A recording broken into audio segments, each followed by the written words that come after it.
రాష్ట్ర ప్రజలందరికీ ప్రతి ఒక్కరికి ప్రతి పౌరులకి 79వ స్వాతంత్ర దినోత్సవ శుభాకాంక్షలు తెలియజేస్తా ఉన్నాం. స్వాతంత్రం చాలా త్యాగాలతోటి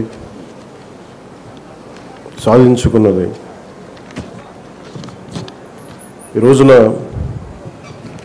గౌరవ ప్రధానమంత్రి శ్రీ నరేంద్ర మోదీ గారి మార్గదర్శకంలో ముఖ్యమంత్రి శ్రీ నారా చంద్రబాబు నాయుడు గారి నాయకత్వంలో అభివృద్ధి సంక్షేమం సమపాళ్లుగా ముందుకు సాగుతూ ఉంది. ఇచ్చిన హామీల ప్రకారం సూపర్ 6ని అమలు చేస్తూ మహిళలకి ముఖ్య ప్రాధాన్యత ఇస్తున్నాం. రాష్ట్రంలో తల్లికి వందనం పథకం ద్వారా ఈ ఏడాది 67.27 లక్షల తల్లులకి మాతృమూర్తులకి 8,745 కోట్లు వారి అకౌంట్స్లో జమ చేశాం. అలాగే దీపం పథకం కింద 2 విడతల్లో 1 కోటి ఉచిత గ్యాస్ సిలిండర్లు ఇచ్చి 5 ఏళ్లలో ఏడాదికి 3 సిలిండర్లు చొప్పున 13,423 కోట్లు ఖర్చు చేయబోతున్నాం. ఈ రోజు నుండి స్త్రీ శక్తి పథకం ద్వారా ఆర్టీసీ బస్సుల్లో మహిళలకి ఉచిత ప్రయాణాన్ని ప్రారంభిస్తున్నాం.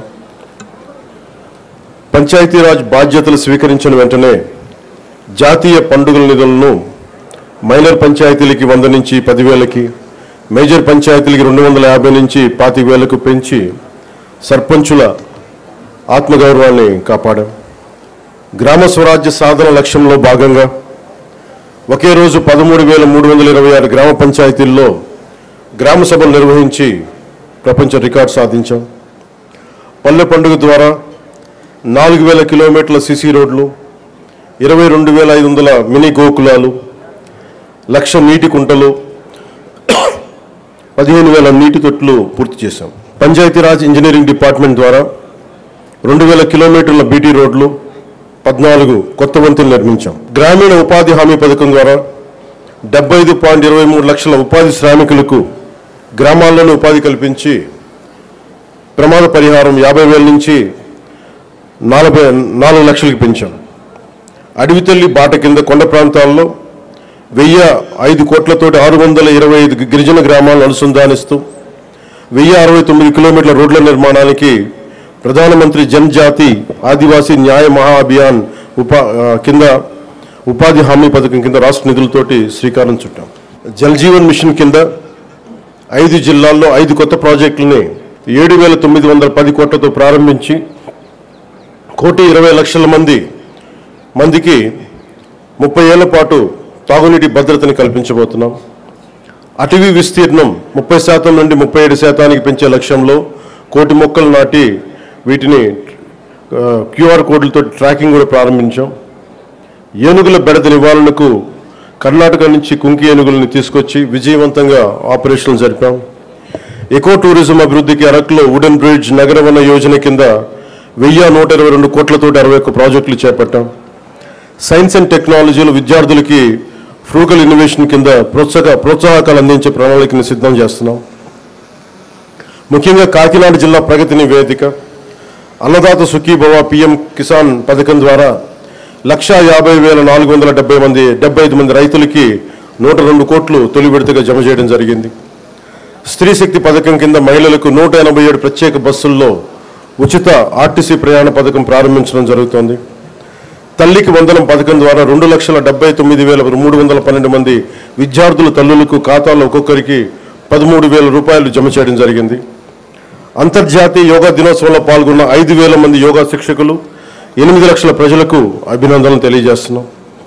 2,69,148 లబ్ధిదారులకు ప్రతి నెల NTR భరోసా పింఛన్ల కింద 116 కోట్లు పంపిణీ చేయడం జరుగుతుంది. ఉపాధి హామీ పథకం ద్వారా 118.46 కోట్ల వేతనాలు, 93.46 కోట్ల మెటీరియల్ ఖర్చుతోటి గ్రామీణ అభివృద్ధి చేయడం జరుగుతూ ఉంది. గత ఏడాది 107 జాబ్ మేళాల ద్వారా 7,000 మందికి మన కాకినాడలో 7,000 మందికి ఉద్యోగాల అవకాశాలు కల్పించడం జరిగింది. ప్రతి అసెంబ్లీ నియోజకవర్గంలో స్కిల్ హబ్, పార్లమెంట్ పరిధిలో JNTU కాకినాడలో స్కిల్ కాలేజ్ ప్రారంభించడం జరిగింది.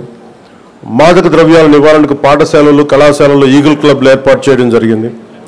జల్ జీవన్ మిషన్ ద్వారా 497 కోట్ల వ్యయంతో ఇప్పటి వరకు 506 పనులు పూర్తి చేయడం జరిగింది.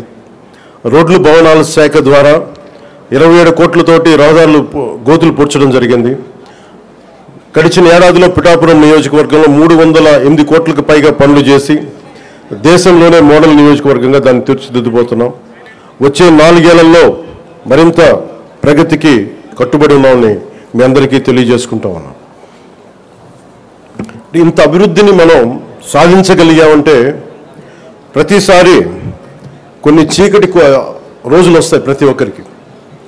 మన రాష్ట్రంలో 2019 నుంచి 2024 వరకు ఒక డార్క్ డేస్, బ్రిటిష్ వాళ్ళు ఎలా పరిపాలించారో, బ్రిటిష్ వాళ్ళు దేశాన్ని ఎలా కబంధ హస్తాల్లో పెట్టుకున్నారో మన రాష్ట్రం కూడా అలాంటి కబంధ హస్తాల్లో పెట్టుకున్నప్పుడు స్వాతంత్ర సమరయోధుల స్ఫూర్తితోటి ఒకటే ఎదుర్కొన్నాం. బ్రిటిష్ వాళ్ళు నేర్పించి వెళ్ళిపోయింది మనకి డివైడ్ అండ్ రూల్, మనం విభజించండి పాలించండి అని.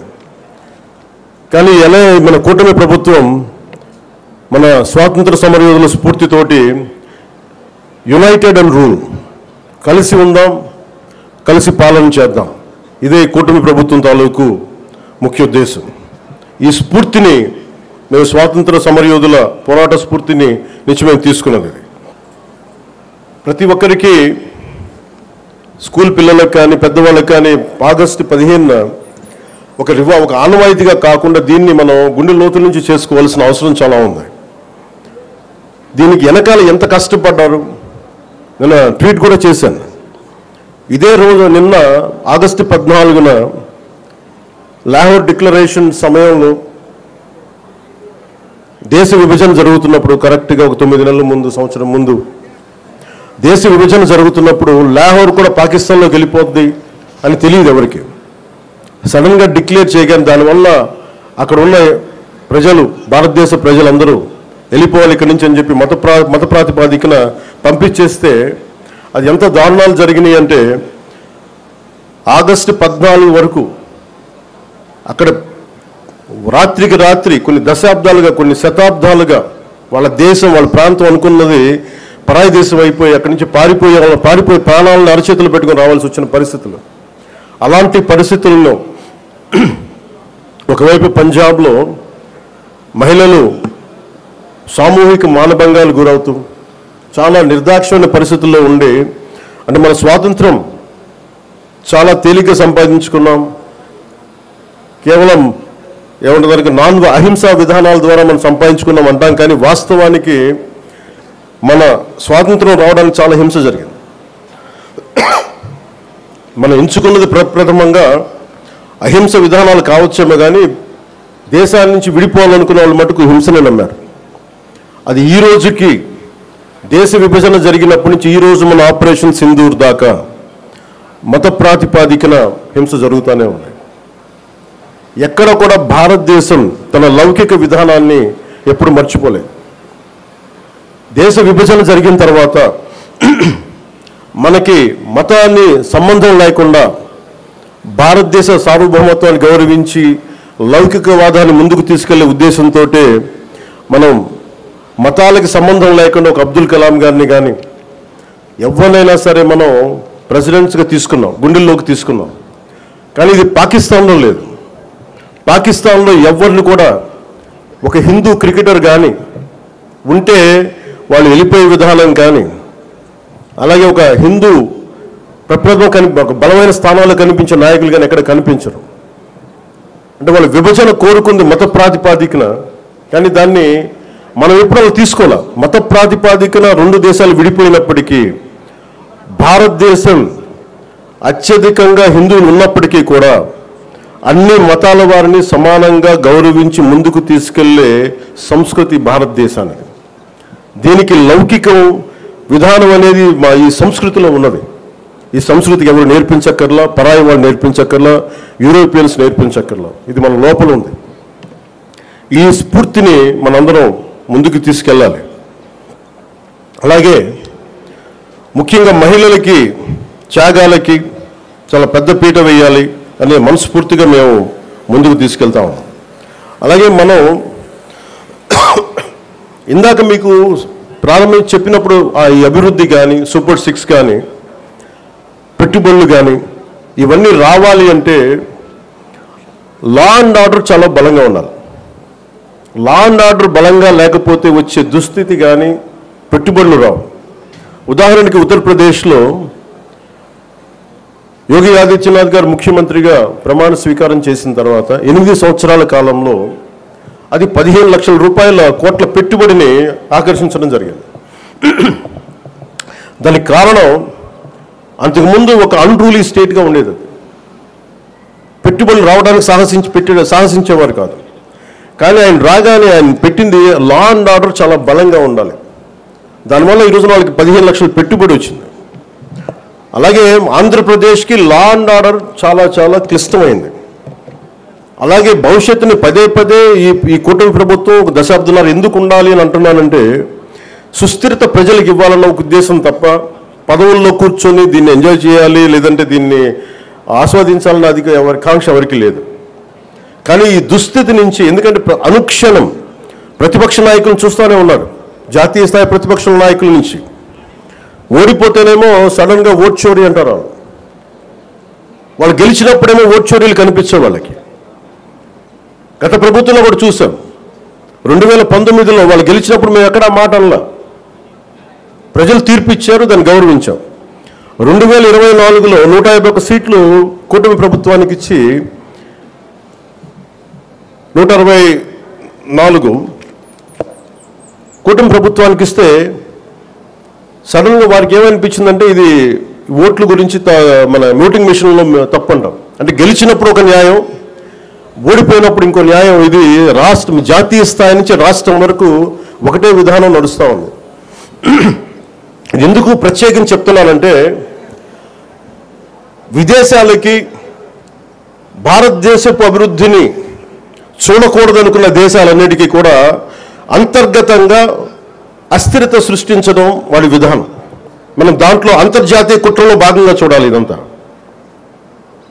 ఎప్పుడైతే భారతదేశం అంతర్గతంగా బలహీనపడద్దో, ఒక కోటని దెబ్బ కొట్టాలంటే బయటోడు కొట్టడం కంటే కూడా లోపల ఉన్నోడు తలుపు తీస్తే వచ్చే నష్టం ఎక్కువ. అందుకని ఎప్పుడు కూడా విదేశీ శక్తులు అంతర్గతంగా ఎవరున్నారు భారతదేశంలో, వాళ్ళకి ఎలాంటి ఇన్ఫర్మేషన్ ఇస్తే బాగుంటుంది, వాళ్ళ ఎజెండాని వీళ్ళందరూ మోస్తున్నారు. దీన్ని ప్రజలందరూ కూడా చాలా సునిశ్చితంగా గమనించాలి. ఇదేమైపోతుంది, ఒక్కసారి వాళ్ళని లోపలికి రానిచ్చామా? మీరు 2019, 2024 చూశారు. రోడ్డు మీదకి రావాలంటే భయాలు వచ్చినాయి ఒక్కొక్కళ్ళకి. ఈ రోజున కూటమి ప్రభుత్వాన్ని తిట్టడానికి ఎవరు ఇబ్బంది పట్టట్లా. దేనికంటే ఇది ప్రజాస్వామ్యం, దీన్ని గౌరవించడానికి ప్రతి ఒక్కరికి మాట చెప్పేది. మీరు ఒక బాధ్యతగా మాట్లాడాలి, సద్విమర్శ సంపూర్ణంగా స్వీకరించే పరిస్థితులు ఉన్నాయి. కానీ గత ప్రభుత్వంలో చూస్తే విమర్శ చేయడానికి భయపడేవాళ్ళు. పోలీస్ అధికారులు డ్యూటీ చేయడానికి భయపడేవాళ్ళు. అధికారులు అన్ని సివిల్ డిపార్ట్మెంట్స్ ప్రతి ఒక్కరు కూడా భయపడేవాళ్ళు. అడ్డగోలుగా దోచేసుకున్నారు. ఇవన్నీ కూడా విదేశీ శక్తులకి ఇది ఆలవాలం అయిపోద్ది. వారికి కనుసైగలు వీళ్ళందరూ మెలుగుతున్నారు. వీళ్ళందరూ అలా చూడాలి దీన్ని. అందుకని నేను ప్రజల్ని నేను కోరుకునేది ఈ 79వ స్వాతంత్ర దినోత్సవ శుభ సందర్భంగా మీరు అంతర్గత శత్రువుల్ని ఒక కంట ఇప్పుడు మీరు కనిపెట్టి ఉండాలి. నేను కాకినాడ పోర్టు విషయంలో కూడా నేను అంత గొంతెత్తడానికి కారణం చాలా మనం ఎందుకులే మనం వదిలేస్తాను. ఆంధ్రప్రదేశ్కి 974 నుంచి 974 కిలోమీటర్ల తీర ప్రాంతం ఉంది. ఇది మన పెట్టుబడులకి చాలా మంచిది. కానీ అది ఒక్కోసారి మన సరిగ్గా లేకపోతే అది బలహీనత కూడా అయిపోతుంది. ముంబై దాడుల్లో కూడా అసలు ఏమాత్రం పర్యవేక్షణ లేని పోర్టుల నుంచి వచ్చేసారు. లేదంటే పర్యవేక్షణ ఉన్నా కానీ అమ్ముడైపోయిన వ్యక్తుల ద్వారా ఉగ్రవాదులు వచ్చేసారు. బాంబే దాడులు కానీ ఆర్డీఎక్స్లు వచ్చేసినాయి. ముఖ్యంగా ఆంధ్రప్రదేశ్ తీర ప్రాంతంలో పోలీస్ శాఖ చాలా బలమైన దృష్టి పెడుతుంది. ఎందుకంటే నాకు ఇది కాకినాడ చాలా వల్నరబుల్గా అనిపిస్తుంది ఒకసారి పోర్టు చూస్తూ ఉంటే. కలెక్టర్ గారికి తెలుసు, ఎస్పీ గారికి తెలుసు, రాష్ట్ర డీజీపీ గారికి తెలుసు. ఇక్కడ విపరీతంగా డీజిల్ అక్రమ రవాణాలు జరుగుతూ ఉంటాయి. దీన్ని చాలా బలంగా ఎదుర్కోవాల్సిన అవసరం ఉంది.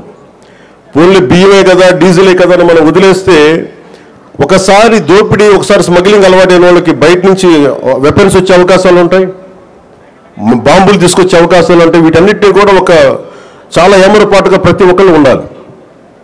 సో అందుకని దీన్ని భారతదేశం మా కమిట్మెంట్, కూటమి ప్రభుత్వం నారా చంద్రబాబు నాయుడు గారి నాయకత్వంలోని కూటమి ప్రభుత్వం చాలా స్పష్టంగా లా అండ్ ఆర్డర్ మీద, దేశం తాలూకు సుస్థిరత మీద మాకు చాలా సమగ్రమైన అవగాహన ఉంది. ఎక్కడ కూడా కరప్షన్ ఉన్న చోట ఆటోమేటిక్గా దేశం బలహీనపడుద్ది.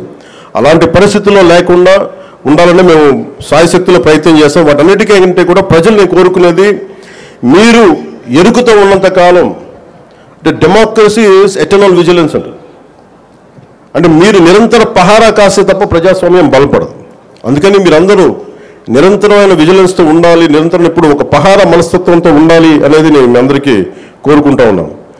అంటే ఇవన్నీ మనం ఎక్కడో కశ్మీర్లో జరిగిన ఇష్యూస్ మనకేంటి అనుకుంటే, ఆపరేషన్ సింధూర్ మన వైజాగ్లోను, మన కావల్లో, నెల్లూరు జిల్లా కావల్లోనూ ఉగ్రవాదులు చాలా దారుణంగా కాల్చి చంపేశారు.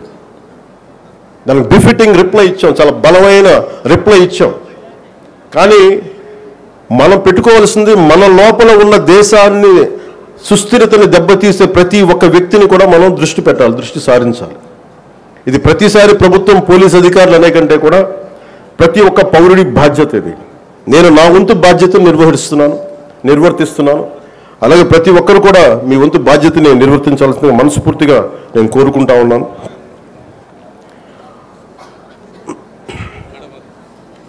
మీ అందరికీ కూడా మరోమారు మనస్ఫూర్తిగా మీ అందరికీ ధన్యవాదాలు తెలుపుకుంటూ, ఈ 79వ స్వాతంత్ర దినోత్సవం సందర్భంగా మరోమారు మీ అందరికీ శుభాకాంక్షలు తెలియజేసుకుంటూ సెలవు తీసుకున్నాను. జై హింద్.